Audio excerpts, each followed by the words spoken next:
I just had a baby with the wrong woman. Jess and I have been together for 3 years and now we've started to think about having a baby.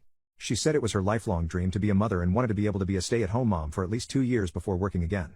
I obliged because who was I to deny my wife's wishes? So we tried for a baby, and tried. We didn't know what was wrong, but I could see it was taking a toll on Jess's mental health. She believed there was something wrong with her, that maybe she was infertile. So we both got tests done to see what the problem was. Except, there was nothing wrong with either of our bodies. This gave Jess new hope and she insisted we try more frequently. There wasn't a day where we didn't try.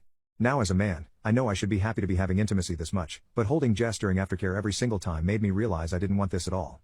I wasn't ready to be a father. Kids are so much responsibility, and because Jess wanted to be a stay-at-home mom, that meant I had to work extra hard to provide for 3 people. Baby things are not cheap in the slightest, and there were so many things I wanted to do with Jess before we did something with this level of commitment. She always talked about seeing the 7 wonders of the world and I always wanted to take her to do that. But this baby puts a halt in those plans. Because I didn't really want to confide in anybody that I knew about these things, I hired a therapist. So for 3 days every week after work, I would go talk to my therapist. She was this woman who carried herself with confidence, and I knew she contained so much wisdom in that head of hers. She was only a few years older than me too, so it really impressed me that she could give me all this advice that would help me improve my life. So, after beating around the bush for a week, my therapist told me to just spill it. She knew I was holding something back, the real reason I didn't want this baby. It wasn't the expenses, or the long work hours. No, it went much deeper than that. She wanted to dissect my brain piece by piece and inspect it in a way that would make her understand all my thoughts. I allowed her, of course, because this is what I was paying her to do. Some advice she gave me was to just stop and look. Stop and listen to the world around me. Don't move too quickly or else I might miss the bane of my existence. So I did just that. Whenever I was in a crowded place or I was feeling overwhelmed, I closed my eyes, took a deep breath, and listened. I did this several times, and each time, it brought a smile to my face. I felt at ease because I would always see this woman. She had long black hair, a diamond-shaped face, and eyes so brown they resembled the dark void I always found myself in.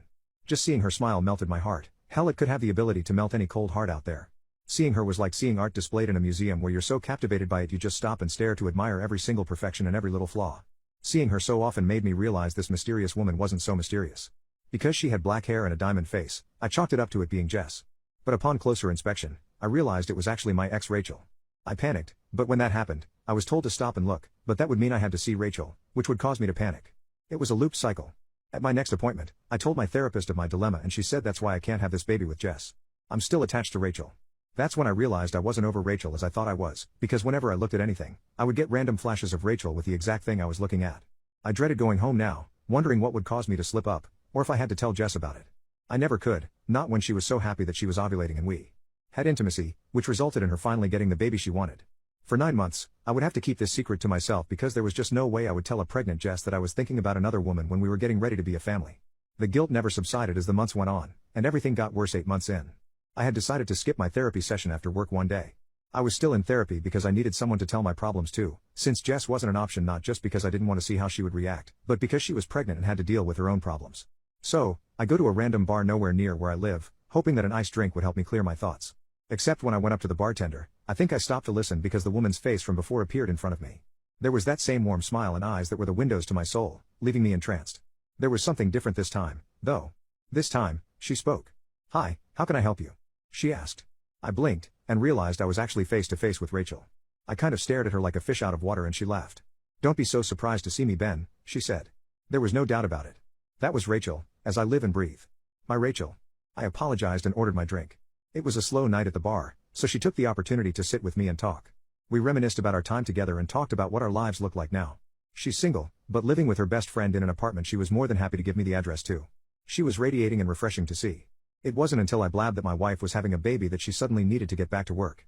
I felt dumb for mentioning that, as it ruined our conversation, but I took it as a sign to go home to my wife.